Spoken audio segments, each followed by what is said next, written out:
स्वाभिमानी न्यूज चॅनलच्या बातमीपत्रात आपलं स्वागत। शिंदखेडा पोलीस स्टेशन हद्दीत अवैध गावठी हातभट्टी दारू तयार करणाऱ्या पोलिसांनी केली धडक कारवाई। शिंदखेडा पोलीस स्टेशन हद्दीत अवैध गावठी हातभट्टी दारू तयार करणाऱ्या पोलिसांनी धडक कारवाई केलेली असून सहाय्यक पोलीस निरीक्षक हनुमान गायकवाड यांना मिळालेल्या गोपनीय माहितीनुसार शिंदखेडा येथील कब्रस्तानच्या पाठीमागे सुरेश दीपा मालचे व दराणे गाव शिवारातील विठोबा भगवान भिल हे गावठी दारू तयार करत असल्याचे आढळून आले। दरम्यान आज रोजी पोलिसांनी 2 वेगवेगळ्या ठिकाणी छापा टाकून गावठी दारू तयार करण्याचे साहित्य, हातभट्टी, प्लास्टिक नळी, गुळ, नवसागर मिश्रित वाश आणि तयार दारू असा एकूण 57,500 रुपयाचा मुद्देमाल जप्त करून नष्ट केला।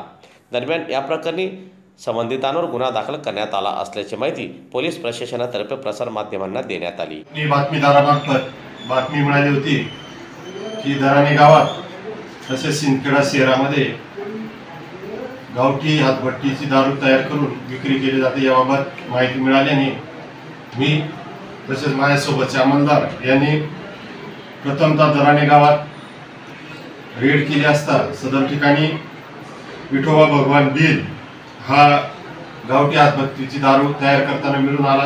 त्यानंतर शिंदखेडा शहरामध्ये पाटण चौफुलीजवळ सुरेश दीपा मालचे हा गावठी हातभट्टीची दारू बनवताना मिळून आलेला आहे।